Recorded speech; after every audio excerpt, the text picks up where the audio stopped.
இது என்ன உடைய கொடுத்திருக்கீங்க? என்னோட அரச உடை எங்க? தற்காலிக மகாராஜா, இப்ப நீங்க உடற்பயிற்சி செய்யணுங்க. நீங்க அரசு ஆடைகளை போட்டுக்கிட்டு எப்படி செய்ய முடியும்? உடற்பயிற்சியா?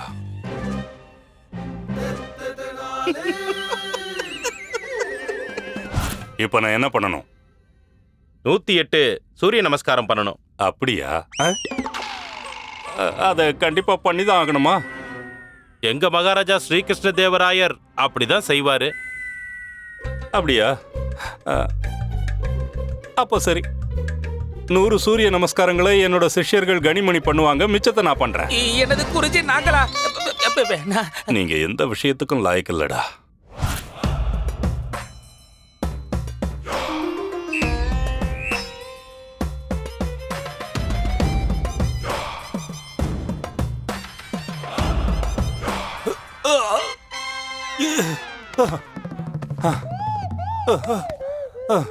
குருஜி மயக்க போட்டுட்டாரு. குருஜி மயக்க போட்டுட்டாரு. எடுத்துருங்க குருஜி, எழுந்துருங்க. அப்படிதான், சீக்கிரமா எழுந்துருங்க குருஜி, எழுந்துருங்க. போதும், இதுக்கு மேல முடியாது. இப்ப நான் என்னோட படுக்கை இறக்கி போறேன். ஆனா தற்காலிக மகாராஜா, இன்னும் வால் சண்டைக்கான பயிற்சி எடுக்கணுமே.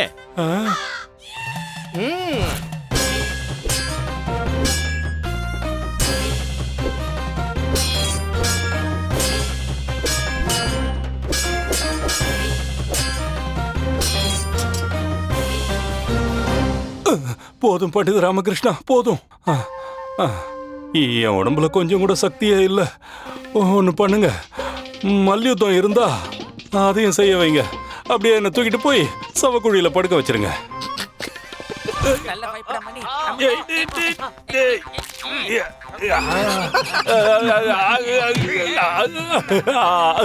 கொல்றானுங்க, கொல்றானுங்க. டேய் முட்டாளுங்களா, இடுப்பு நிமித்துறீங்களா இல்ல உடைக்கிறீங்களாடா? அமைதியா இருக்க குருஜி. ஐயோ, விடுங்கடா. ஐயோ, ஆமா, காலையில இருந்து பாதி உயிரை அவனுங்க எடுத்தானுங்க. பசி வேற கொல்லுது. கொஞ்சம் நஞ்சம் இருக்கிற உயிரையும் இவனுங்க எடுக்க பாக்குறானுங்க. பண்டித ராமகிருஷ்ணா, சாப்பிட ஏதாவது கிடைக்குமா? இல்ல நம்ம மரியாதைக்குரிய மகாராஜா எதுவும் சாப்பிட மாட்டாரா? தற்காலிக மகாராஜா கண்டிப்பா சாப்பிடுவாரு. அப்படின்னா கொண்டு வர சொல்லுங்களேன். அதுக்கும் நல்ல முகூர்த்தம் பார்க்கணுமா என்ன? நீங்க உட்காருங்க, நான் கொண்டு வர சொல்றேன். வாங்க வாங்க வாங்க.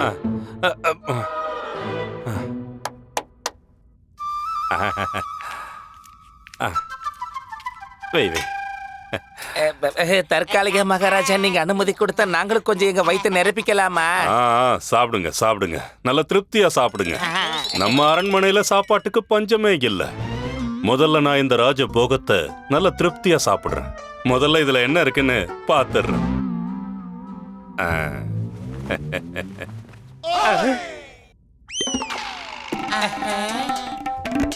என்னது இது? இது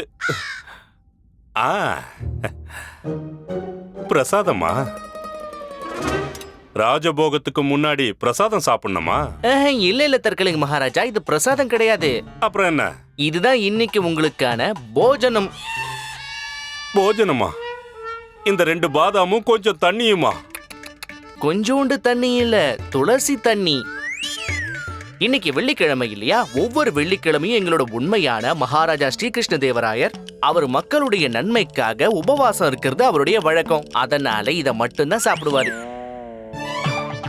அந்த மகாராஜாவே அப்படி ஒரு உபவாசத்தை கடைபிடிக்கும் போது நீங்களும் கடைபிடிச்சீங்கன்னா மக்களுக்கு நல்லது நடக்கும். நான் செத்துருவேன். என்னங்க? இத கண்டிப்பா கடைபிடிச்சாகணுமே. ஒரு ராஜா தன்னோட பதவிக்கு கௌரவத்தை கொடுத்துதானே ஆகணும். இதையே சாப்பிடுறேன். தற்காலிக மகாராஜா என்னாச்சு? ஏன் கத்துனீங்க? பின்ன நீங்க எவ்வளவு பெரிய நல்ல விஷயம் சொல்லிருக்கீங்க தற்காலிக மகாராஜா, அதுக்கு வாழ்த்து சொல்ல வேண்டாமா? நீங்க வேற சொன்னீங்களே, உங்களை நொடிக்கு ஒரு முறையாவது நாங்க உறக்கமா வாழ்த்தணும்னு. தற்காலிக மகாராஜா, அரசவைக்கு போக வேண்டிய நேரம் வந்துருச்சு, கிளம்புங்க. அப்படின்னா இதை சாப்பிட வேண்டாமா? தற்காலிக மகாராஜா, இன்னைக்கு வரைக்கும் துருவ வம்சத்தோட எந்த மகாராஜாவும் அரசவைக்கு ஒரு நொடி கூட தாமதமா வந்ததே இல்ல.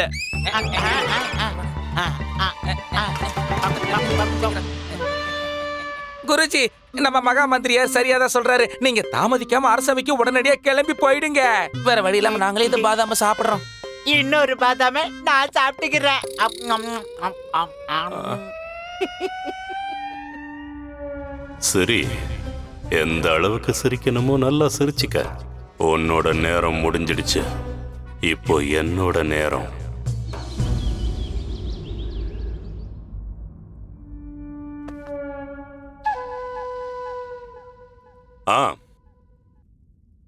நாம முதல்ல அரசவை நிர்வாகத்தை ஆரம்பிக்கிறதுக்கு முன்னாடி நான் ரொம்ப முக்கியமான போஜனம் பண்ணி ஆகணும். இல்ல, நான் என்ன சொல்ல வந்தேன்னா, ஒரு முக்கியமான அறிவிப்பை செஞ்சாகணும். உங்க எல்லாருக்கும் நல்லா தெரியும், நான் பூஜைகள் பண்ற ஒரு சாதாரண பண்டிதன். எனக்கு சிம்மாசனத்து மேலெல்லாம் ஆசையே கிடையாது. என்ன பண்றது, மகாராஜா உத்தரவிட்டிருக்காரு. அதனாலதான் கொஞ்ச நாளைக்கு நான் இந்த பொறுப்பை சமாளிச்சாகணும். மன்னியுங்கள் தற்காலிக மகாராஜா, இது எங்களுக்கு ஏற்கனவே தெரியும். நான் மகாராஜாவோட முக்கியமான இந்த பொறுப்பை ஏத்துக்கிட்டதுனால என்னோட இடம் காலியா இருக்கு. நான் என்ன சொல்ல வரேன்னா, எந்த அரசவையில ராஜகுரு, ராஜ பண்டிதர், ராஜ புரோகிதரோட இடம் காலியா இருக்கோ அங்க சுபகாரியங்கள் எதுவும் நடக்காது. அதனால நான் இந்த ராஜ்யத்தோட மகாராஜாவா அப்படி நடக்க விட மாட்டேன். நான் ஒரு முடிவு எடுத்திருக்கேன். ஆமா, இன்னிலிருந்து என்னோட அந்த இடத்துல நான் தேர்ந்தெடுத்திருக்கிற ஒரு பண்டிதர் உட்கார போறார்.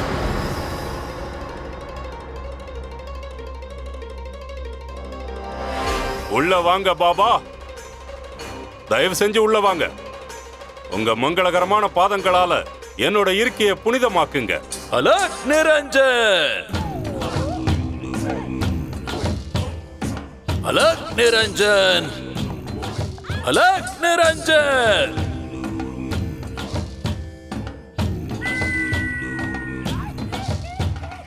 மன்னியுங்க தற்காலிக மகாராஜா, எங்க எல்லாருக்கும் நம்ம இந்த ராஜசபைக்கு வந்திருக்கிற குலகுருவை நீங்க அறிமுகப்படுத்துறீங்களா? இவர்தான் பாபா தாய்பாய். இவர் பெரிய மகா பண்டிதர். இவருக்கு முக்காலமும் தெரியும். வருங்காலத்தை கச்சிதமா கணிப்பாரு. எங்க பாபாவுக்கு அது கைவந்த கலை. கடந்த காலம், நிகழ்காலம், வருங்காலம் எல்லாமே தெரியும். இவர் நினைச்சார்னா கிரகங்களோட அமைப்பையே திசை திருப்ப கூடியவர். நேரத்தோட வலது இடது பக்கத்துல என்ன நடந்தாலும் அது மேல எப்பவும் இவர் ஒரு கண்ணை வச்சிருப்பாரு. அதனாலதான் இவரை எல்லாரும் மிகப்பெரிய ஞானியா கருதுறாங்க. மன்னியுங்க ஆச்சாரியாரே, அந்த பதவி உங்களோடது. அந்த பதவியை நீங்க இப்படி... நான் ஒரு முடிவு எடுத்தேன்னா எடுத்ததுதான் மகா மந்திரியாரே. இன்னிலிருந்து இவர்தான் விஜயநகரத்தோட ராஜகுரு. எந்த ஒரு முடிவுகளையும் நிச்சயமா நாம இவரோட ஆலோசனைகளை கேட்காம எடுக்க முடியாது. இதுதான் உங்க மகாராஜாவோட உத்தரவு. யாருக்கெல்லாம் என்னோட இந்த உத்தரவு பிடிக்கலையோ அவங்க இந்த அரசவையை விட்டு போகலாம் இப்பவே. இது பாருங்க பாபா, நீங்க உங்க இருக்கையில போய் உட்காருங்க. அலக் நிரஞ்சன்.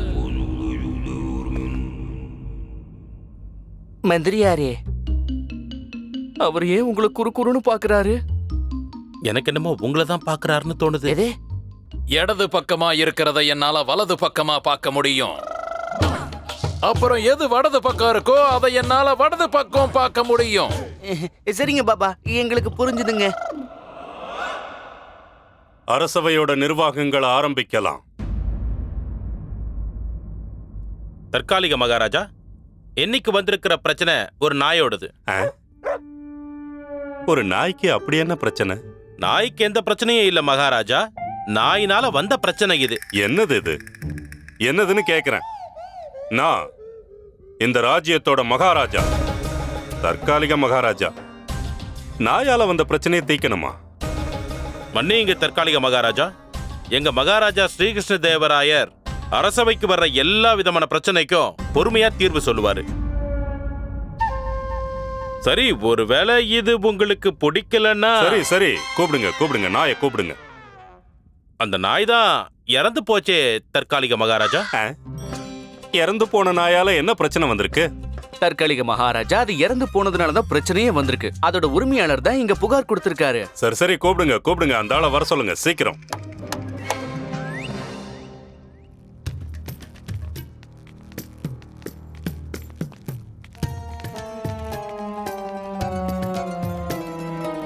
வலது பக்கம் நிக்கிறார்ல, அவர் பேரு சங்கரம். அவர் பக்கத்துல நிக்கிறார்ல, அவர் பேரு கோவிந்தம். கோவிந்தம் என்ன சொல்றாருன்னா, அவரோட நாய் சங்கரமோட வயல்ல நுழைஞ்சு அவரோட விளைச்சல சின்ன பின்னமாக்கிடுச்சான். இந்த ஆளோட பேர் என்ன? சங்கரம் மகாராஜா, சங்கரம். ஏதோ ஒண்ணு. இவன் அவனோட நாயை கொன்னுட்டான் இல்லையா? அப்படிதானே? மகாராஜா, நான் உண்மையிலே அந்த நாயை கொல்லல. அந்த நாய் என் வயல்ல இருக்கிற கள்ளி செடியை சாப்பிட்டு தானா இறந்து போயிடுச்சு. அதுக்கு நான் என்ன பண்ணணும்? நாயை கொன்ன குற்றத்துக்காக அந்த கள்ளிச்செடியை நான் தூக்குல போட முடியுமா என்ன? நாய் தானா இறந்து போச்சுன்னா இங்க எதுக்காக வந்து ஒப்பாரி வைக்கிறீங்க? மகாராஜா, புகார் கொடுத்தது இவன் இல்ல, நான் தான். அந்த நாய் தானா சாகல மகாராஜா. இந்த சங்கரம் தான் அந்த நாயோட உயிரை பறிச்சுட்டான். உண்மையான குற்றவாளி கள்ளிச்செடி இல்ல மகாராஜா. அந்த செடியை இவன் வயல்ல வளர்த்த இந்த சங்கரம் தான் மகாராஜா. இவன் வேணுமுன்னே நான் ஆசையா வளர்த்த என் நாயோட உயிரை பறிக்கிறதுக்காகவே இவனுடைய வயல்ல அந்த விஷ நிறைஞ்ச கள்ளிச்செடியை வளர்த்திருக்கான் மகாராஜா. ஏன்னா என்னுடைய நாய் இவனுடைய வயலுக்குள்ள போய் அந்த கள்ளிச்செடியை சாப்பிட்டு சாகணும்னு நினைச்சிருக்கான் மகாராஜா. இது பொய் மகாராஜா, சுத்த பொய். இல்ல மகாராஜா, இவன் தான் சதி பண்ணி என் நாயை கொன்னுட்டான். குற்றவாளி வேற யாரோ இல்ல மகாராஜா, இந்த சங்கரம் தான். நான் உங்களை வேண்டி கேட்டுக்கிறேன் மகாராஜா, இந்த சங்கரமுக்கு கடுமையான தண்டனையை கொடுக்கணும். ஏன்னா நான் ரொம்ப செல்லமா வளர்த்த என் நாயை கொன்னுட்டான் மகாராஜா. இல்ல மகாராஜா, இது சுத்த பொய். நான் என்னுடைய வயல்ல அந்த விஷமுள்ள கள்ளி செடியை நான் வளர்க்கவே இல்ல மகாராஜா. அந்த செடி தானாகவே வளர்ந்துச்சு மகாராஜா. நான் நிரபராதி மகாராஜா. இவன் பொய் சொல்றான். இவன் தான் வேணுமுன்னே என் நாயை கொன்னு இருக்கான். போதும், நிறுத்துங்க. என்னை யோசிக்க விடுங்க.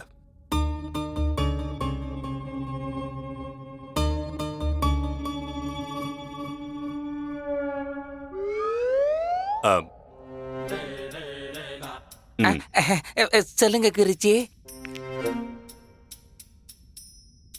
உங்க ரெண்டு பேருக்கும் என்ன தோணுது? இப்படி ஒரு சூழ்நிலையில என்ன தீர்ப்பு சொல்லலாம்னு சொல்லு. இருக்கு, ஒருத்து விட்டுலாம். குருஜி, என்கிட்ட ஒரு நல்ல யோசனை இருக்கு. அதை நீங்க அப்படியே அவுத்து விடுங்க. சங்கரன் கோவிந்தனோட நாயை கொலை பண்ணிட்டான். அதே மாதிரி கோவிந்தனும் சங்கரோட நாயை கொலை பண்ண சொல்லிடுங்க. முடிஞ்சு போச்சே. கூட்டி கழிச்சு பாருங்க, உங்க மண்டைக்கு எல்லாம் சரியா தான் தோணும். சரியான யோசனை. சிக்குவடி. என்ன சரியா இருக்கும் தற்காலிக மகாராஜா? ஒரு கொலையை நியாயப்படுத்த இன்னொரு கொலையா? அதுவும் வாயில்லாத அந்த அப்பாவி ஜீவனையா? மன்னிக்கணும் தற்காலிக மகாராஜா, இது கொஞ்சம் கூட நியாயமே இல்ல. பண்டிதர் ராமகிருஷ்ண சரியாதான் சொல்றாரு தற்காலிக மகாராஜா. அப்படின்னா என்ன பண்ண சொல்றீங்க மகாமந்திரி? நான் என்ன தீர்ப்பு சொல்றது? நீங்க ஏதாவது ஒரு யோசனை சொல்லுங்க மகாமந்திரி. மன்னியுங்க தற்காலிக மகாராஜா. பண்டிதர் ராமகிருஷ்ண நம்ம அரசவையோட சிறப்பு ஆலோசகர். எங்க மகாராஜா ஸ்ரீகிருஷ்ண தேவராயர் கூட இந்த மாதிரி சூழ்நிலையில பண்டிதர் ராமகிருஷ்ணன் கிட்ட தான் ஆலோசனை கேட்பாரு. நீங்க விருப்பப்பட்டீங்கன்னா. மறுபடியும் ராமா, எதுக்கு எடுத்தாலும் ராமா ராமா ராமா. என்ன? சரி, சிறப்பு ஆலோசகர் பண்டித ராமகிருஷ்ணா, சொல்லுங்க தற்காலிக மகாராஜா. உனக்கு என்ன தோணுது?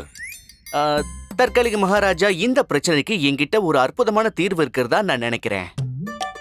நியாயம் கிடைக்கணும்னா கோவிந்தன் இழந்தது அவருக்கு திரும்பவும் கிடைக்கும் போதுதான் கிடைக்கும். மனசளவுல காயப்பட்ட அவருக்கு முதல்ல நாம ஆறுதலா ஏதாவது செய்யணும். அதுக்கு என்ன செய்யணும்னா, இந்த கோவிந்தனுக்கு அவரோட நாய் திரும்பவும் கிடைச்சாகணும். என்ன?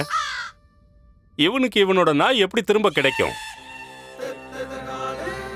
அந்த நாய் தான் பரலோகத்துக்கு போய் சேர்ந்துருச்சு. இவனையும் அங்கேயே அனுப்ப சொல்றியா நாயை கொண்டு வரத்துக்கு? இல்ல தற்காலிக மகாராஜா, அது எப்படி சாத்தியமாகும்? பின்ன தற்காலிக மகாராஜா, சங்கரம்மால கோவிந்தனுக்கு ஒரு புது நாயை வாங்கி கொடுக்க முடியும் இல்லையா? என்னதான் புதுசா ஒரு நாயை வாங்கி கொடுத்தாலும் இவர் முதல்ல வளர்த்த அந்த நாயுடைய பாசம் அவருக்கு கிடைக்க போறதில்ல.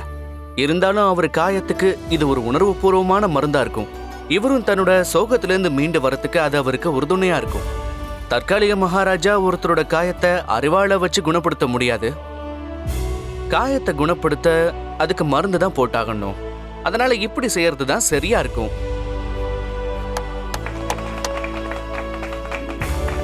அருமையா சொன்னீங்க பண்டிதர் ராமகிருஷ்ணா, ரொம்ப அருமையா சொன்னீங்க. இதை விட வேற எந்த நியாயமும் நிச்சயமா கிடைக்காது. பண்டிதர் ராமகிருஷ்ணர், பண்டிதர் ராமகிருஷ்ணர், பண்டிதர் ராமகிருஷ்ணர். குருஜி, இந்த அரசவை உங்களுக்கு சொந்தமானது. ஆனா பாராட்ட பாக்குறதுல அந்த பண்டிதர் ராமகிருஷ்ணன்.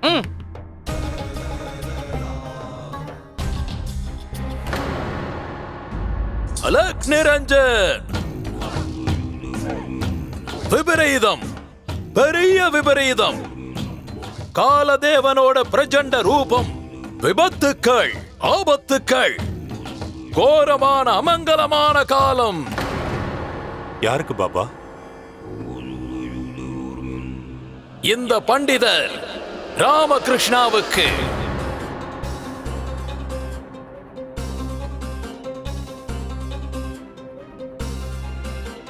நீங்க என்ன சொல்றீங்க? இத நான் இல்ல, இந்த பண்டிதரோட காலயோகம் சொல்லிக்கிட்டு இருக்கு. என்னோட திவ்ய சக்தியால எல்லாத்தையும் ரொம்ப தெளிவா பார்க்க முடியும். கூடிய சீக்கிரத்துல இந்த பண்டிதர் சர்வ நாசமாக போறாரு. இன்னைக்கு இவருக்கு எல்லாரும் வாழ்த்துக்கள் சொல்லலாம். ஆனா கூடிய சீக்கிரம் இவரை எல்லாரும் ஒதுக்கி வைப்பாங்க. காலச்சக்கரம் இவரை கண்டிப்பா சும்மா விடாது.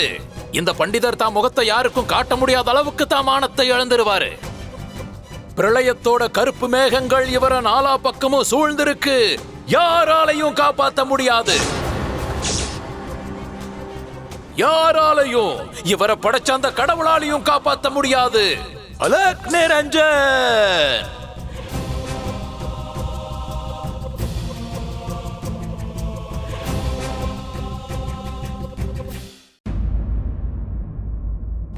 பாபா பாபா பாபா, என்னால ஆர்வத்தை கட்டுப்படுத்த முடியல.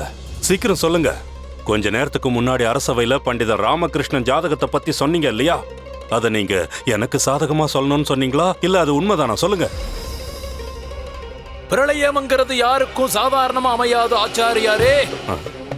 அது வரணும்னு நினைச்சா எல்லா விதமான தடைகளையும் தாண்டி கண்டிப்பா வந்தே தீரும். நான் என்ன சொன்னேனோ அதுதான் வருங்காலத்துல நடக்க போகுது. இந்த பண்டிதனோட ஆயுள் கண்டிப்பா முடிய போகுது. ஆனா எப்படி எப்படி பாபா, எப்படி இந்த அதிசயம் எப்படி நடக்கும்? நடக்கும் மகனே. நான் என்னெல்லாம் சொன்னனோ அதெல்லாம் கண்டிப்பா நடந்தே தீரும். ஆனா அப்படி நடக்கணும்னா நீ உன்னை எடுத்துக்கணும். எதை எடுத்துக்கணும்? நான் எதை எடுக்க சொல்றேனோ அதை நீ எடுத்தாகணும். சரி, அது என்னன்னு சொல்லுங்க. நீ சபதத்தை எடுக்கணும். நான் என்னெல்லாம் சொல்றேனோ அதுபடியே நீ செய்யணும். நான் இப்போ உனக்கு வாக்கு கொடுக்கிறேன்.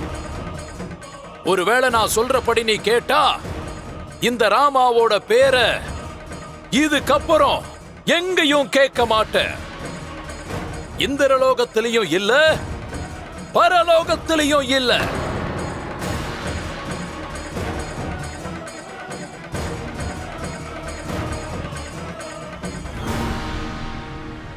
சரி பாபா, நீங்க எப்படி சொல்றீங்களோ அப்படியே செய்யறேன்.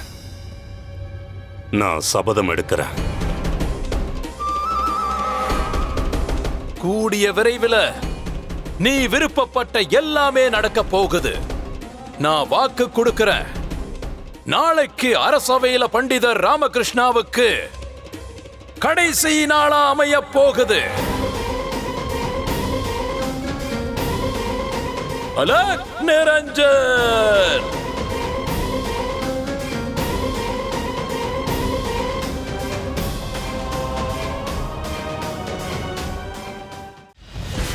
இமாதி சுல்தானின் தளபதி முத்துலு பிம் பிம் பிம் ஜிந்தாபாத், ஜிந்தாபாத், பிம் பிம் ஜிந்தாபாத், பிம் பிம் ஜிந்தாபாத், பிம் பிம் ஜிந்தாபாத், பிம் பிம் ஜிந்தாபாத், பிம் பிம் ஜிந்தாபாத், பிம் பிம் ஜிந்தாபாத், பிம் பிம் ஜிந்தாபாத். பிம் பிம் ஜிந்தாபாத் பிம் பிம் ஜிந்தாபாத் பிம் பிம் ஜிந்தாபாத். நீங்கள் நலமா தளபதியாரே? உங்க முகத்தோட பிரகாசத்தை வச்சு பார்த்தா நீங்க கண்டிப்பா உங்க குறிக்கோள்ல வெற்றி அடைஞ்சிட்டு வந்துட்டீங்க போல இருக்கு. வெற்றி நமக்கு விரைவிலேயே கிடைச்சிரும். வசீம் அலி, அந்த மூடன் தாத்தாச்சாரியர் இப்போ என்னோட கட்டுப்பாட்டுக்குள்ள முழுசா வந்துட்டான். நான் அவனை நம்ப வைக்கிறதுல முழுசா வெற்றி அடைஞ்சிட்டேன். நான் ஏதோ ஒரு சக்தி வாய்ந்த ரொம்ப பெரிய பாபான்னு அவன் நம்பிட்டு இருக்கான்.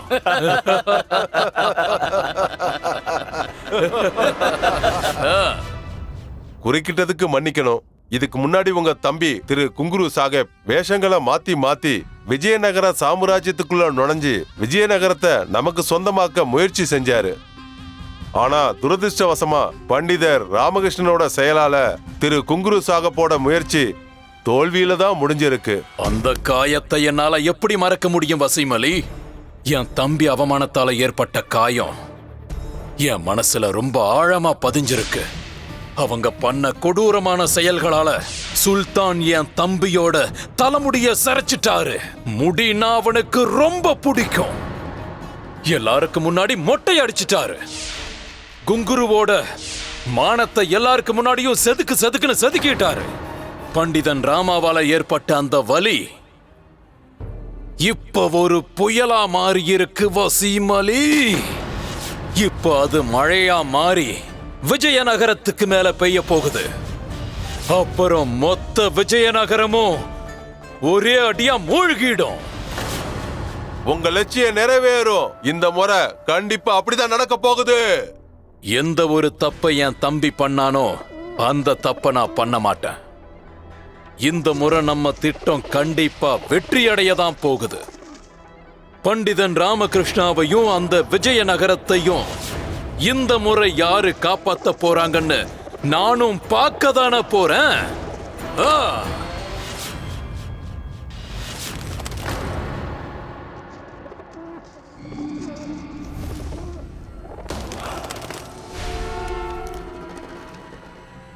நீ தயாரா இருந்துக்கோ ஆசிப் கான். நம்ம திட்டம் வெற்றி அடையறதுக்கான நேரம் நெருங்கி வந்துடுச்சு. கூடிய சீக்கிரமே அந்த ராமகிருஷ்ணா விஜயநகர ராஜ்யத்திலிருந்து வெளியேற போறான். முப்படைகளையும் திரட்டு எந்த நிமிஷம் வேணாலும் தாக்குதல் நடக்கலாம். அமீர்கான், நம் படை போருக்கு தயாராக உள்ளதா? கப்பல் படை மட்டும்தான் வர வேண்டியது இருக்கு ஓசூர். நாளைக்கு காலையிலுக்குள்ள முப்படையும் தயாரா இருக்கணும். எப்ப வேணா தாக்குதல் நடக்கலாம். விஜயநகரத்துல நம்ம கொடி பறந்தே ஆகணும். உங்க உத்தரவுப்படியே நடக்கும் ஓசூர்.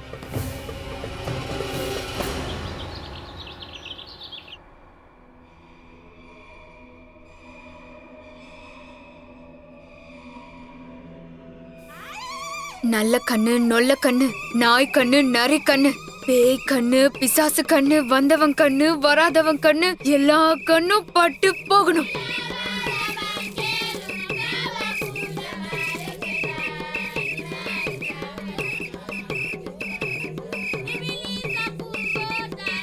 நாய் கண்ணு, நரி கண்ணு, பேய் கண்ணு, பிசாசு கண்ணு, நாய் கண்ணு, நரி கண்ணு, பேய் கண்ணு, பிசாசு கண்ணு, நாய் கண்ணு, நரி கண்ணு, பேய் கண்ணு, பிசாசு கண்ணு, நாய் கண்ணு, நரி கண்ணு.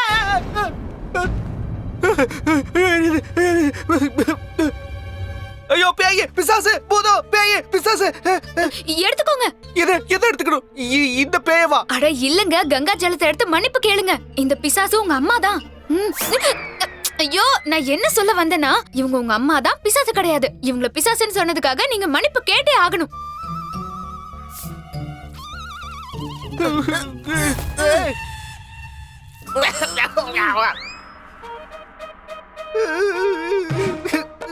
நாங்க உங்களுக்கு திருஷ்டி எடுத்துட்டு இருக்கோம். உங்க மேல கண்ணு பட்டிருக்குங்க.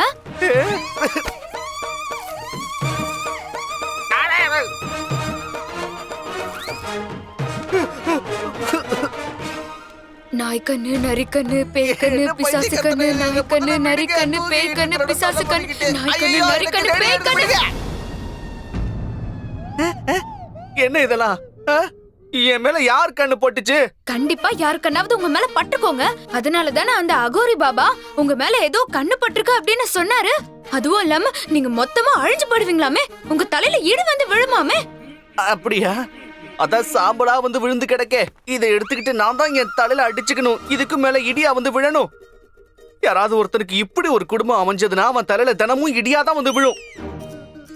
யாரோ ஒரு பாபா சொன்னா அதை அப்படியே நம்பிடுவீங்களா? ஐயோ கடவுளே. இல்லனா தாத்தாச்சாரியாரும் சொன்னாருல்ல, அவர்தான் முக்காலமும் அறிந்த மகானாமே. அவர்தான் எல்லாத்தையும் துல்லியமா சொல்லுவாராமே. அப்படிங்களா? ரொம்ப அருமை சாரதா அவர்களே, ரொம்ப அருமை. ஆனா அறிவுரை சொல்றதுக்கு ஒரு அறிவு வேணாமா? அந்த ஆச்சாரியாருக்கு சாஸ்திரங்கள் மட்டும் கிடையாது, இங்கீதம்னா கூட என்னன்னு தெரியாது. அப்படிப்பட்ட ஆளுக்கு யார் எப்படிங்கிற விஷயம் மட்டும் எப்படி தெரியும்? தலிதா தலிதா லாமா சொல்றது தலிதா. அப்படிங்களா தரே? அட போட்டன தலைப்பகட்டு தலையா. இன்னும் ஒழுங்கா பேசவே வரல, வந்துட்டான். அம்மா, இது ஒண்ணும் வீடு இல்லம்மா. முட்டாள்களுடைய பட்டறை. எல்லாமே முட்டாளுங்களா இருக்கீங்க. முட்டாள் 1, முட்டாள் 2, முட்டாள் 3. முதல்ல உங்க 3 பேருக்கு தான் திருஷ்டி கழிச்சாகணும். உங்களுக்கு தான் ஏதோ ஆயிருக்கு. திருஷ்டி எனக்கு இல்ல, உங்க அறிவுக்கு தான் ஏதோ ஆயிருக்கு. முதல்ல அதை கவனிங்க. திருஷ்டி கழிக்க வந்துட்டாங்களாம்.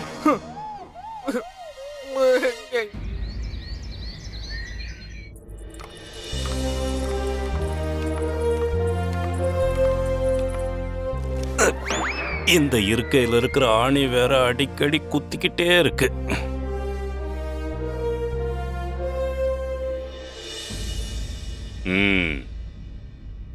மந்திரியாரே, எப்படி இருக்கீங்க?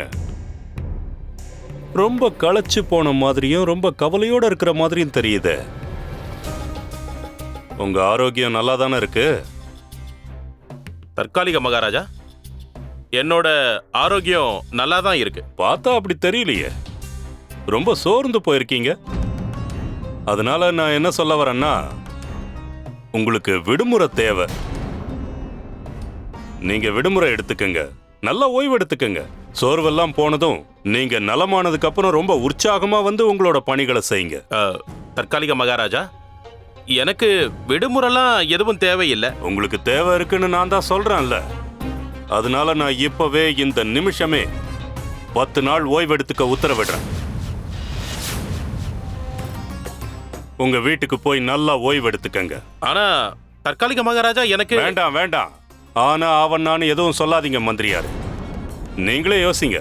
ஒருவேளை மகாராஜா ஸ்ரீ கிருஷ்ணதேவராயர் திரும்பி வந்தார்னா என்ன சொல்லுவாரு? அவரோட மிக முக்கியமான, மிக திறமையான, எல்லாரையும் விட ரொம்ப முக்கியமான மந்திரியாரோட ஆரோக்கியத்தை பத்தி நான் கவலைப்படலன்னு நினைப்பாரு. இத நீங்க என்னோட உத்தரவா எடுத்துக்கங்க. போங்க. 10 நாளைக்கு அப்புறம் மறுபடியும் நாம சந்திக்கலாம்.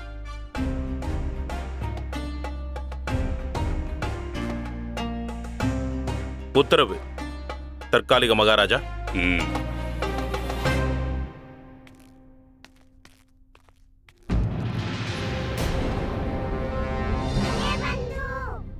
ராமா, மகா மந்திரியாருக்கு அப்புறம் ஆச்சாரியாரோட அஸ்திரம் உன் மேலதான் பாய போதுன்னு நினைக்கிறேன். எனக்கும் அப்படிதான் தோணுது பட்டு. பார்க்கலாமே. அரசவையோட நிர்வாகங்களை தொடங்கலாம்.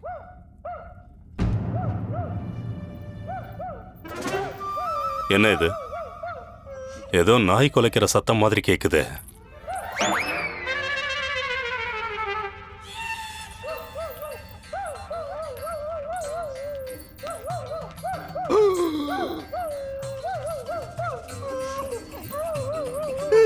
மகாராஜா,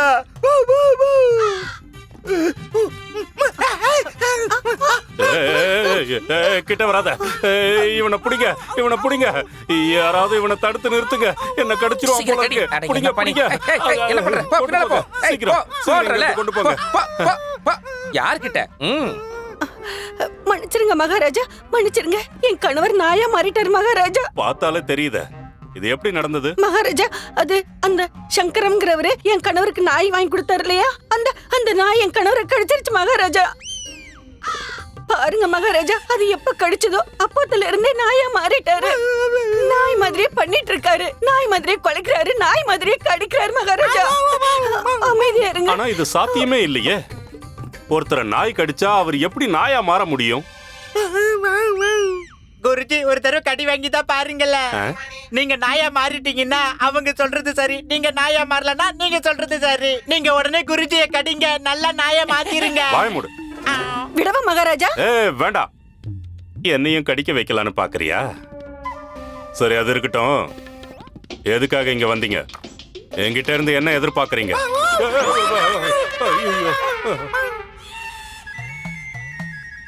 இவன் எதுக்காக என்ன துரத்துறான்? நியாயம் வேணும் மகாராஜா, நியாயம் வேணும். அவனை விடாம பிடிச்சுக்கிட்டாதான் உனக்கு நியாயம் கிடைக்கும். இது சந்தோஷப்பட வேண்டிய விஷயம் தானே? உன் புருஷன் நாயா மாறிட்டான். புருஷனா இருக்கணும்னா வீட்டுக்குள்ள, காவல்காரனா இருக்கணும்னா வீட்டுக்கு வெளியே. ஒரே கல்லுல 2 மாங்காய். புருஷனுக்கு புருஷன், காவல்காரனுக்கு காவல்காரன். பாபா தாய் பாய், சொல்லுங்க மகாராஜா. உங்களுக்கு என்ன தோணுது? இந்த பிரச்சனையை நாம எப்படி தீர்த்து வைக்கிறது? அவனுக்கு தண்டனை கொடுக்கலாம். யாரால இந்த பிரச்சனை வந்ததோ அவங்களுக்கு கண்டிப்பா தண்டனை கொடுத்தே ஆகணும்.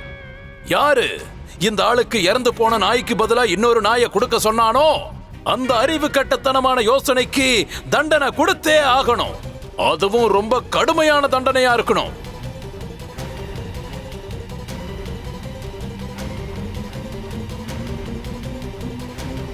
புடிங்க. நல்ல வாய்ப்பு விட மாட்டேன். இத வந்துட்டேன். எப்படி? அலக் நிரஞ்சன். என்னங்க? மன்னிச்சிருங்க. அந்த ராமாவை புடிங்க. நில்லுங்க. என்ன மன்னிக்கணும் தற்காலிக மகாராஜா. இதுல என்னோட தப்பு என்ன இருக்கு? நான் ஒண்ணு இவரை நாயா மாத்தலையே. அப்படின்னா இத பண்ணது யாரோட தவறு? இந்த யோசனை கொடுக்கிறதுக்கு முன்னாடி பல தடவை யோசிச்சிருக்கணும் இல்லையா? அதோட விளைவு இந்த மாதிரி இருக்கும்னு. என்ன? ஏன் நீங்க என்னென்னவோ பேசிக்கிட்டு இருக்கீங்க? ஒருத்தர நாய் கிடைச்சதுன்னா அவரும் நாய் மாதிரியே மாறிடுவாருன்னு யாராவது யோசிச்சு பார்த்திருப்பாங்களா? அத முதல்ல நீ தான் யோசிச்சிருக்கணும்.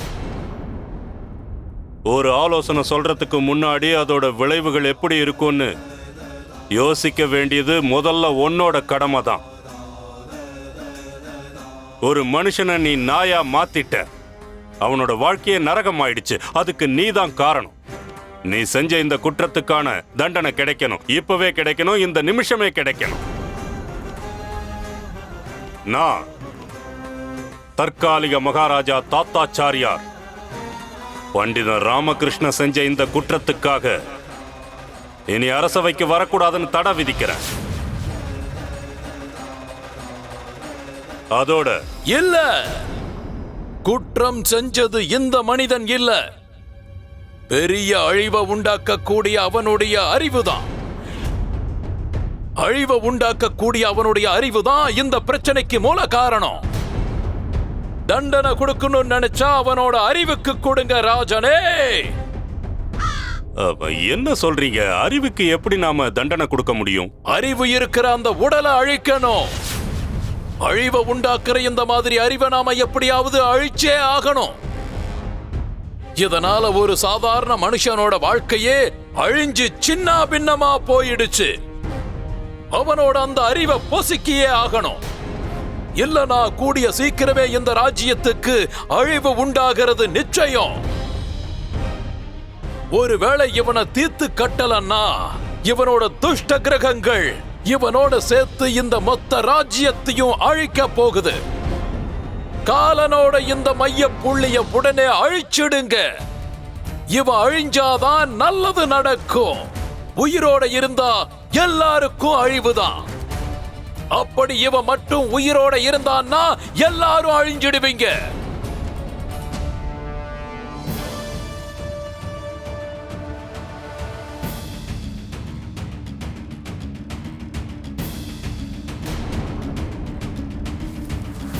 அலக் நிரஞ்சன், பதில் சொல்லு ராஜனே. இந்த ராஜ்யத்துக்கு நல்லது நடக்கணும்னு நீ விரும்புறியா? ஆமா. அப்ப சரி, முடிவை மகாராஜா எடுத்துட்டாரு.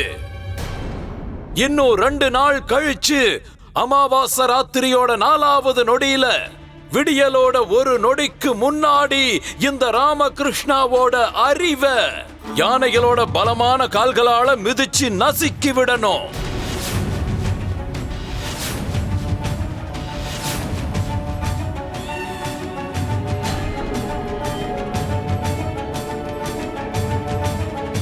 இவனை இழுத்துட்டு போய் இருட்டு சிறையில அடைச்சு வைங்க.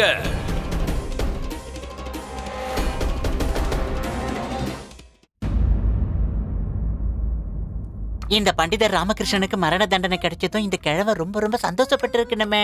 அதை விட்டுட்டு இந்த மொட்டை தலையை ஏதோ குட்டி போட்ட போன மாதிரி குறுக்க நடுக்க நடந்துகிட்டு இருக்கானே, இதுக்கு என்ன காரணமா இருக்க கண்ணி? எனக்கு என்ன தோணுதுன்னா, இந்த சந்தோஷத்தை எப்படி கொண்டாடணும்னு அவனுக்கு தெரியலன்னு நினைக்கிறேன். இதுல இவன் தப்பு என்ன இருக்கு? அவங்க அந்த பண்டிதர் ராமகிருஷ்ணனுடைய ஜாதகத்தை ஒரே அடியே இவனுங்க மாத்தி அமைச்சிட்டானுங்க. அதான் இந்த கிழவன் என்ன பண்றதுன்னு தெரியாம அமைதியா இருக்கான். பழக்க தோஷத்துல இங்கேயும் தரையில உட்காந்துட்டான். ஆமாட்டா மணி. குருஜி, குரு மாதாவை கூப்பிடுங்க. ஆமா குருஜி, சாப்பிட பலகாரம் ஏதாவது கொண்டு வர சொல்லுங்க. இப்பதான் ஒரு வழியா உங்களோட ஆசையே மேல இருக்கிறவன் கேட்டுட்டா போல இருக்கு. அதனால உங்க ஆசை நிறைவேறிடுச்சு குருஜி. பண்டிதர் ராமகிருஷ்ண கதைய முடிச்சிட்டீங்கல்ல. இல்ல, இது எனக்கு சரியா படல. எங்கேயோ தப்பு நடந்திருக்கு. இது சரியில்லை. இல்ல,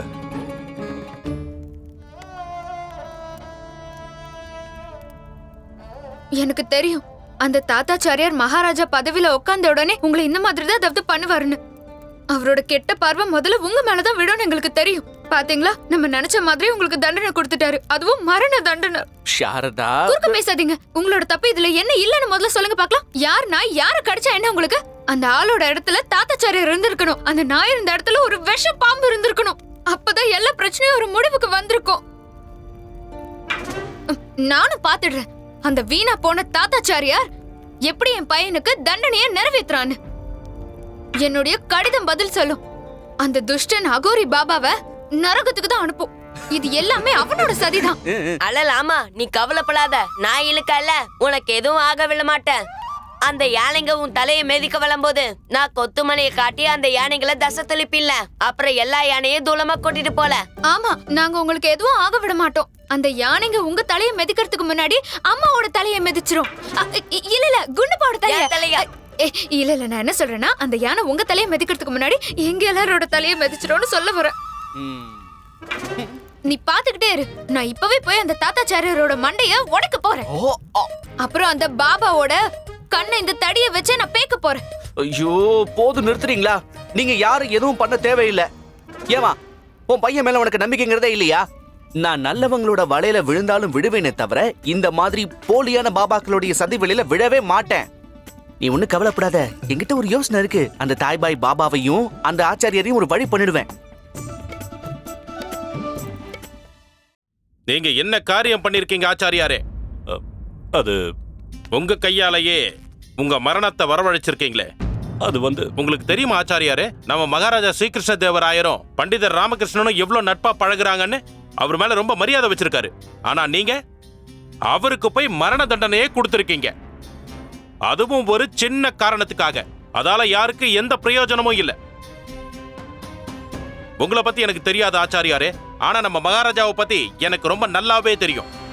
எந்த ஒரு சரியான காரணமும் இல்லாம நீங்க பண்டிதர் ராமகிருஷ்ணனை யானைங்களை வச்சு மிதிக்க சொன்ன விஷயம் மகாராஜாவுக்கு தெரிஞ்சதுன்னா நீங்க செஞ்ச காரியத்துக்கு நிச்சயமா அவர் பிரளய தாண்டவம் ஆடத்தான் போறாரு. ஒருவேளை நீங்க கொடுத்த தண்டனை அமலுக்கு வந்துடுச்சுன்னா அதுக்கப்புறம் மகாராஜா உங்களை என்ன பண்ணுவார்னு யோசிங்க. கொன்னுடுவாரு. குருஜி, மந்திரியாரு ரொம்ப சரியா சொல்றாரு. மகாராஜா நிச்சயமா உங்களை மன்னிக்கவே மாட்டாரு. துடிக்க துடிக்க உங்களை கொல்ல போறாரு. குருஜி, அவரு நிச்சயமா உங்களை புதைக்கத்தான் போறாரு. அதுக்கு முன்னாடி அவருடைய வாள் எடுத்து உங்க கை கால் எல்லா இடத்துலயும் வெட்ட போறாரு. அதுக்கு முன்னாடி அவர் உங்க விரல்களை வெட்ட போறாரு. அப்புறம் உங்க காதை வெட்டுவாரு. அப்புறம் உங்களோட கெட்ட கருநாக்க வெட்டுவாரு. அப்புறம் உங்க தலையை வெட்டுவாரு. அதுக்கப்புறம் உங்க முட்டை கண்ணை நோண்டி எடுப்பாரு. அதுக்கப்புறம் குருஜி உங்களை துண்டு துண்டா பாக்குறதுக்கு எங்களால அந்த கடவுளாலேயே முடியாம போயிட்டு தெரிஞ்சுக்கங்க. போதும் போதுமா? எதுவும் சொல்லாதீங்க. ஏன்டா என்ன இப்படி பயமுறுத்திக்கிட்டு இருக்கீங்க? நீங்க சொல்றது சரிதான் மந்திரியாரே. நான் பெரிய தப்பு பண்ணிட்டேன். இப்ப நான் என்ன பண்ணணும் மந்திரியாரே? நான் என்ன சொல்றது தற்காலிக மகாராஜா, நான் இப்போ ஓய்வு எடுத்துக்கிட்டு இருக்கேன். என்ன சொல்றீங்க? இங்க தானே இருக்கீங்க? இல்ல தற்காலிக மகாராஜா, நான் இருக்கேன். ஆனா 10 நாள் விடுமுறை எடுத்திருக்கேன் இல்லையா? உங்க உத்தரவுப்படி தற்காலிகமா இருந்தாலும் நீங்க தானே மகாராஜா. ஒரு நல்ல யோசனைய நீங்களே யோசிங்க இந்த பிரச்சனையை தீர்க்கிறதுக்கு. உத்தரவு கொடுங்க. எனக்கு ஓய்வு எடுக்கிறதுக்கு நேரம் ஆயிடுச்சு. போயிட்டு வரேன்.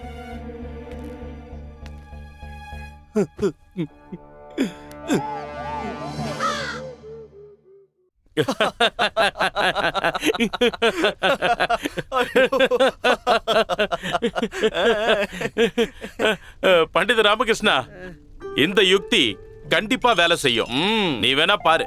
ஆச்சாரியாரே உன்னை சுயமா அரசபைக்கு வர வச்சு உன்னோட தண்டனைய ரத்து செய்ய போறாரு. உனக்கு அவரு மன்னிப்பு வழங்க போறேன்னு சொல்ல போறாரு பாரு. அப்படி நடக்கும்னு எனக்கும் தெரியும் மந்திரியாரே. அப்புறம் அந்த தாய்பாய் பாபா மேல நீங்க சந்தேகப்பட்டது உண்மையாயிடுச்சு. அவனை பத்தி நான் விசாரிச்சு பார்த்தேன்.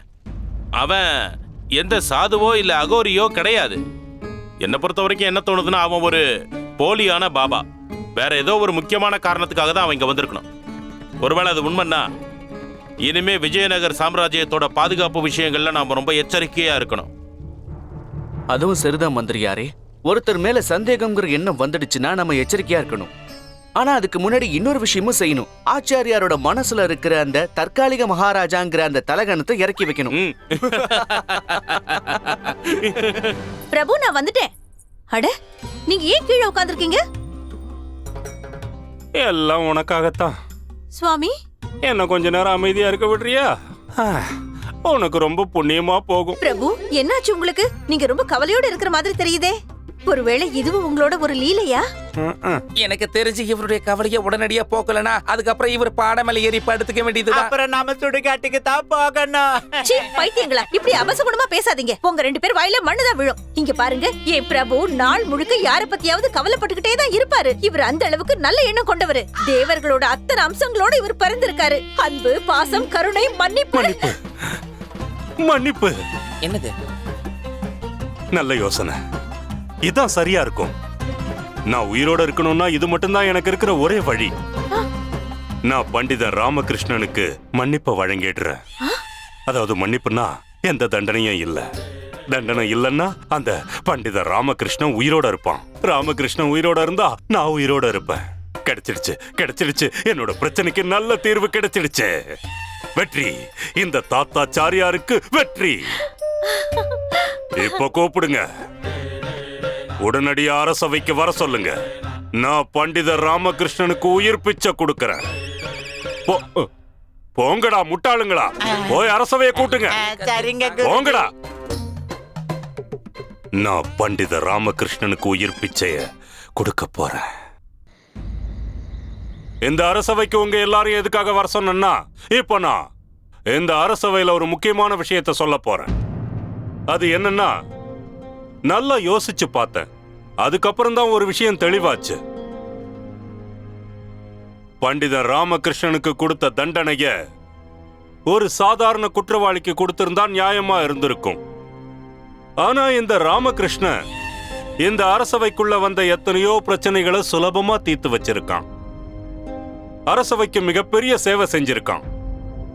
இந்த மாதிரியான ஆளுக்கு குறைஞ்சபட்சம் ஒரு தடவையாவது உயிர் பிச்சை கொடுக்கணும். அதனாலதான் நான் இப்ப இந்த முடிவுக்கு வந்திருக்கேன். பண்டிதன் ராமகிருஷ்ணனுக்கு கொடுத்திருக்கிற தண்டனைய ரத்து பண்றேன். அதோட பண்டிதர் ராமகிருஷ்ணனுக்கு மன்னிப்பு வழங்குறேன். ஆனா ஊனாலாம் எதுவும் வேண்டாம். நான் சொன்னதுதான், மாற்றமே இல்லை. பண்டித ராமகிருஷ்ணா, நான் இருக்கிற வரைக்கும் உன்னோட நிழலை கூட யாராலையும் தொட முடியாது. ஒரு சின்ன கீறல் கூட உன் மேல விழ மாட்டேன். யானை மட்டும் இல்ல, நான் இந்த அரசவையில இருக்கிற வரைக்கும் ஒரு சின்ன எறும்பு கூட உன்னை கடிக்க விட மாட்டேன். வீரர்களே, பண்டிதன் ராமகிருஷ்ணனை உடனடியா விடுதலை செய்யுங்க. இருங்க இருங்க. தற்காலிக மகாராஜா, நீங்க என் மேல வச்சிருக்கிற அன்புக்கும் இரக்கத்துக்கும் நான் நன்றி தெரிவிக்கிறேன். ஆனா என்னை மன்னிக்கணும். எனக்கு உங்களுடைய இந்த மன்னிப்பு தேவையே இல்லை.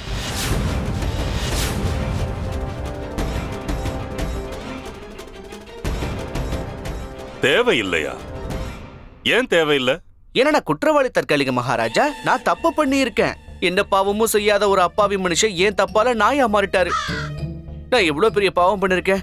அதனால நீங்க கண்டிப்பா என்ன யானைகளை வச்சு நசுக்கிதான் ஆகணும். அதுதான் சரியா இருக்கும். நான் அதுக்கு தகுதியானவன் தான். வாங்க வாங்க, என்ன உடனே கூட்டிட்டு போங்க. வாங்க. இரு இரு, ஏன் இப்படி அவசரப்படுற? கொஞ்சம் நில்லு.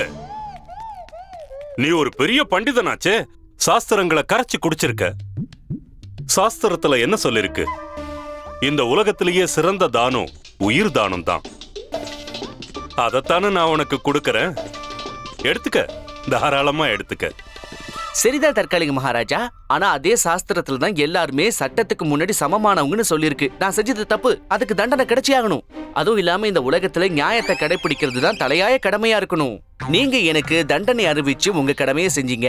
இப்ப நான் அந்த தண்டனையை ஏத்துக்கிட்டு என் கடமையை நிறைவேற்ற போறேன். அதனால எனக்கு உங்களோட மன்னிப்பு தேவையே இல்லை.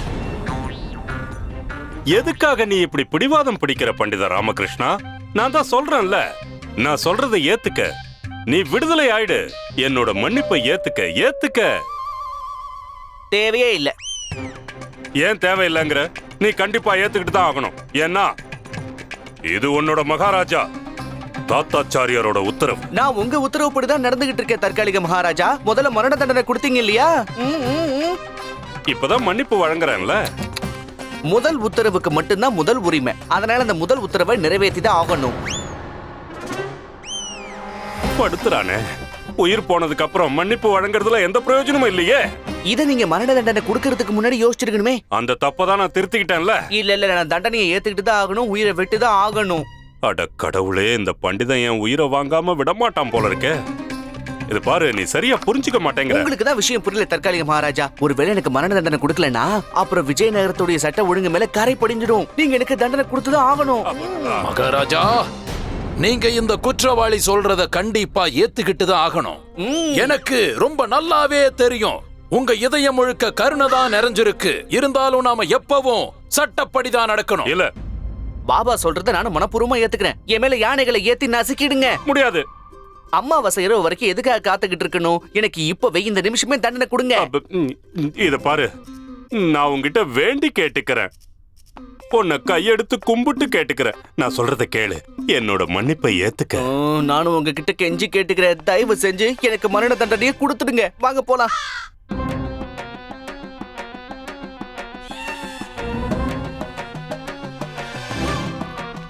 ஏய் நில்லு, நான் சொல்றத கேளு, போகாத. இப்ப என்ன பண்றது? நான் தொலைஞ்சேன்.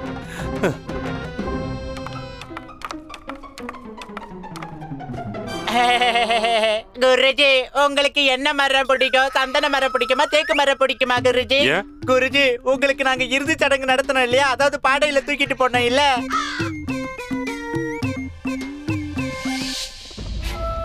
பண்டிதர் ராமா ரொம்ப சாதுரியமானவன். நான் நினைச்சதை விட அவன் ரொம்ப ரொம்ப புத்திசாலியா இருக்கான். எனக்கு இருந்த ஒரே பகடைக்காய் அந்த தாத்தாச்சாரியார் மட்டும்தான். இப்ப அவனும் பின்வாங்குறான். அதுவும் அந்த ராமாவால. அவனோட மூளையில ஏதோ ஒரு திட்டம் ஓடிட்டு இருக்கு.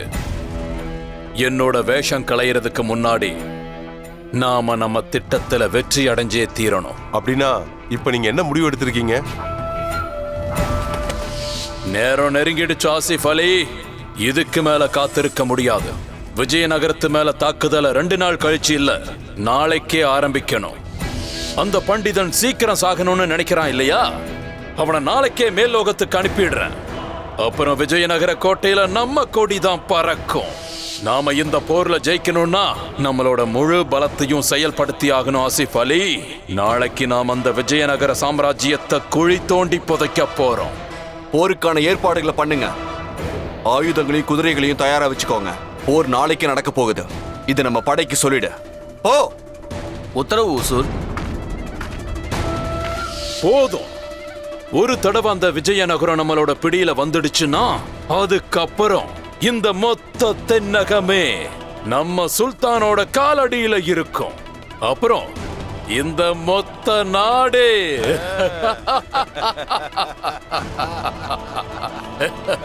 உன்னோட விஜயநகர ராஜ்யத்தை எப்படி காப்பாத்த போற ராமா? அது உன்னால எப்படி முடியும்? ஏன்னா நாளைக்கு உன்னால உன்னையே காப்பாத்திக்க முடியாது.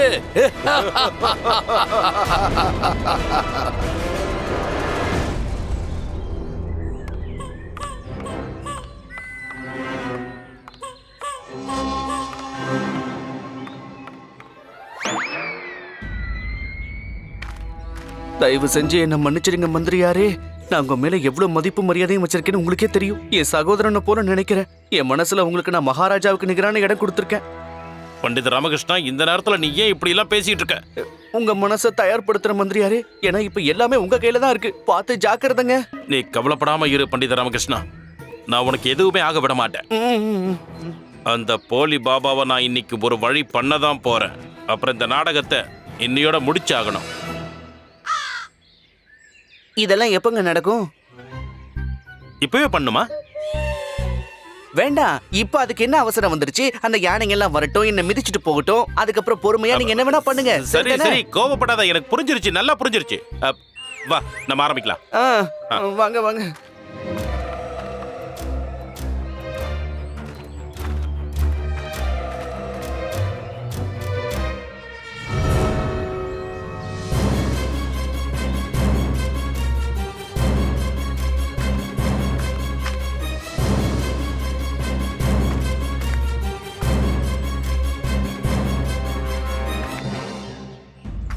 என்ன காரியம் பண்ணிட்டீங்க தற்காலிக மகாராஜா? நீங்க பண்டித ராமகிருஷ்ணனுக்கு இவ்வளவு பெரிய தண்டனை எப்படி கொடுக்கலாம்? நான் எங்க அவனுக்கு தண்டனையை கொடுத்தேன்? நான் தான் மன்னிச்சிட்டேன்ல. நான் வழங்குற மன்னிப்பை ஏத்துக்கன்னு சொல்லி என் தொண்டையே வறண்டு போச்சு. அது அவன் காதுலயே வாங்கல. இப்ப அவன் எங்க வந்து நிக்கிறான்னு பாருங்க. இந்த பிரச்சனை எல்லாம் இந்த பாபாவால தான் உருவாயிருக்கு. நீங்க ஒரு பேச்சை கேட்டு ரொம்ப பெரிய தப்பு பண்ணிக்கிட்டு இருக்கீங்க ஆச்சாரியாரே. இவர் சொல்றத கேட்காத ராஜனே, ஏன்னா இவர் பேசல, அந்த பண்டிதனோட துஷ்ட கிரகங்கள் பேச வைக்குது. தடைய உண்டாக்க ஏற்பாடுகள் பண்ணிட்டு இருக்காங்க. இதுக்கு மேல தாமதிச்சா ரொம்ப விபரீதமாயிடும். உடனே இந்த தண்டனையை நிறைவேற்றுங்க. பாபா சொல்றது சரிதா தற்காலிக மகாராஜா. சீக்கிரம் யானைகளை வர சொல்லுங்க, என்ன மிதிக்க விடுங்க. மன்னிப்பை ஏத்துக்க, தயவு செஞ்சு மன்னிப்பை ஏத்துக்க. அலக் நிரஞ்சன், காவல் அதிகாரியே, யானைகளை அழைச்சிட்டு வாங்க.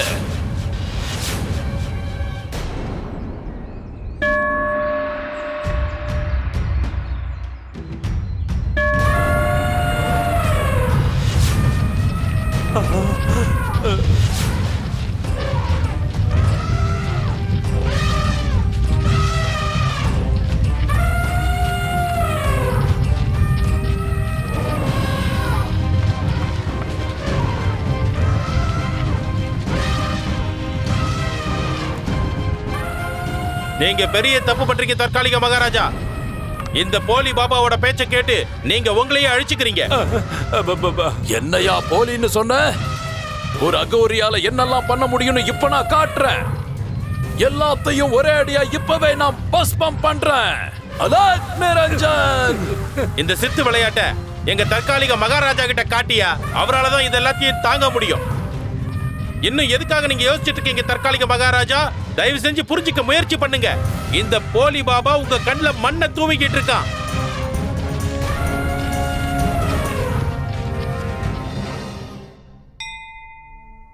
எடுத்துக்கோ தாயே, எடுத்துக்கோ.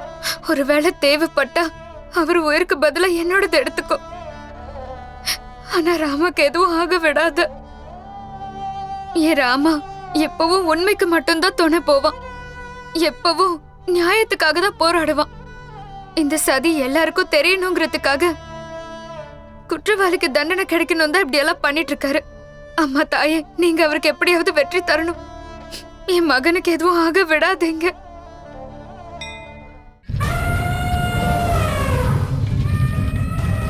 அலக் நிரஞ்சன்,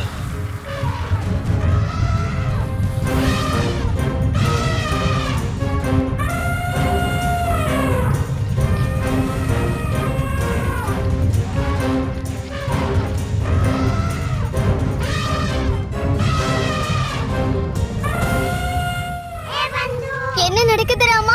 ஏதாவது பண்ணு. இப்ப என்னால என்ன பண்ண முடியும்? எனக்கு ரொம்ப பயமா இருக்கு. ஏதாவது இடகுடம் ஆயிடுச்சுன்னா? உன் வாயில இருந்து நல்ல வார்த்தையை வராத பட்டு.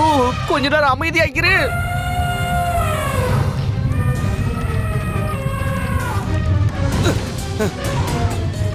பண்டித ராமகிருஷ்ணா, உனக்கு எதுவும் ஆகலையே?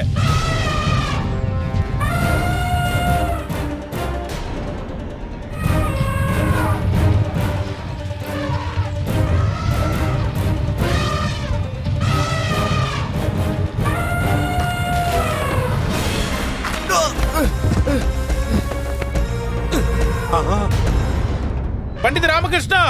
அலக் நிரஞ்சன்!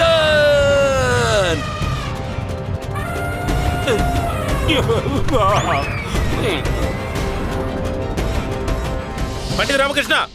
பண்டித ராமகிருஷ்ணா! உன்னை கொண்டாங்கலையே. ஒண்ணும் இல்ல மந்திரியாரே, நான் நல்லபடியா தான் இருக்கேன். இனிமேதான் ஆட்டம் களை கட்ட போகுது. வாங்க வாங்க. இது விளையாட்டுல பண்டித ராமகிருஷ்ணா. இன்னைக்கு ரொம்ப விபரீதமா இருக்கும். என் கண்ணுல அந்த தாய்பாய் பாபா எதையோ தூவிட்டான். ஒருவேளை நான் ஒரு நிமிஷம் தாமதிச்சிருந்தாலும் உன் கதி என்ன ஆயிருக்கும்? உன்னோட உயிர் இந்நேரம். எதுவும் ஆயிருக்காது மந்திரியாரே. அந்த அம்மன் நமக்கு துணையா இருக்கா. நம்பிக்கை எங்க இருக்குமோ அங்க பயமே இருக்காது மந்திரியாரே. அப்புறம் நான் இருக்கிற இடத்துல அம்மனுடைய துணையும் இருக்கும். நாம நம்ம கடமையை மட்டும்தான் செய்யறோம். நம்மளோட ராஜ்யத்தை அந்த போலி பாபா மாதிரி ஆளுங்க கிட்ட இருந்து காப்பாத்திக்கிட்டு இருக்கோம். ஒருவேளை இந்த கடமைக்காக, என்னோட பொறுப்புக்காக என் உயிருக்கு ஏதாவது ஆயிருந்தாலும் கூட அதை விட எனக்கு பெரிய பாக்கியம் எதுவும் இருக்க முடியாது. சரி பண்டிதர் ராமகிருஷ்ணா, அடுத்து நாம என்ன பண்ண போறோம்? இதுதான் நாம் அந்த போலி பாபாவுக்கு சரியான பாடம் புகட்ட வேண்டிய நேரம். ஆனா அதுக்கு முன்னாடி ஆச்சாரியார சுயநினைவுக்கு வர வைக்கணும். இல்லைன்னா அவர் எதையும் பார்க்க மாட்டார், எதையும் கேட்கவும் மாட்டார்.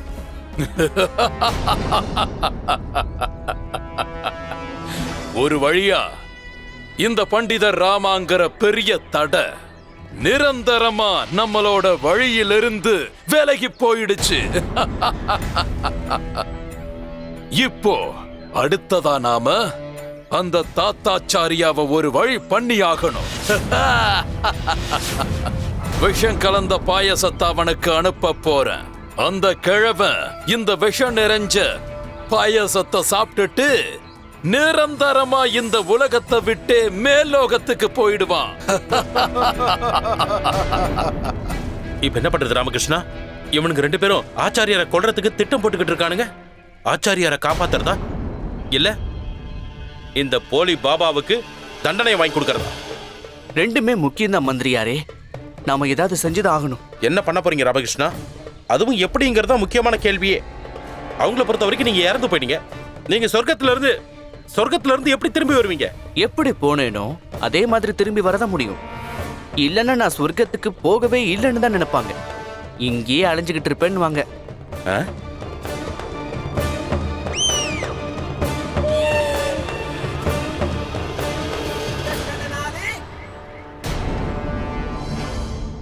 இப்படி நடக்கும்னு எதிர்பார்க்கவே இல்லை.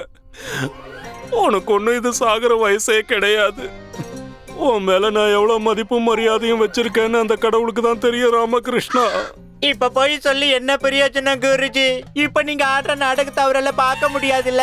ஆமா, எங்களுக்குள்ள சின்ன சின்ன சண்டைகள் வந்துகிட்டு தான் இருந்தது. ஆனா அதுக்கு அர்த்தம் உன்னோட சாவை நான் எதிர்பார்த்தேங்கிறது கிடையாது. இல்லவே இல்லை. உன்னோட நினைவுகளை என்னால மறக்கவே முடியாது ராமகிருஷ்ணா. குருஜி, நீங்க எது சொல்றதா இருந்தாலும் கொஞ்சம் யோசிச்சு சொல்லுங்க. ஏன்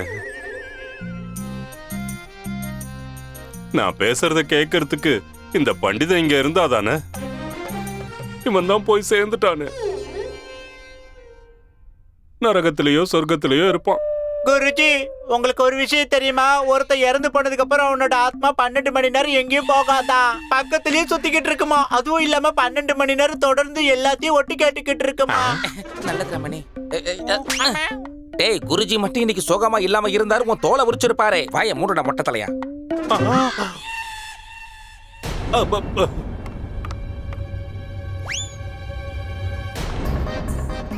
என்னாச்சு குருஜி? நான் இப்பதான் இந்த சித்திரத்துல ராமனை பார்த்தேன். என்ன குருஜி, என்ன பேசிக்கிட்டு இருக்கீங்க? ராமனுடைய சித்திரத்துல ராமனுடைய உருவம் தானே தெரியும். இதுல 2 ராமன் தெரிஞ்சாங்க. ஒன்னு சித்திரத்துல இருக்கிற ராம, அப்புறம் இன்னொரு ராம. இது அந்த ராமனோட ஆவியா இருக்குமோ? பார்த்துக்கிட்டே இருங்க ஆச்சாரியாரே. இனிமே நான் உங்க கண்ணுக்கு அடிக்கடி தெரிய போறேன்.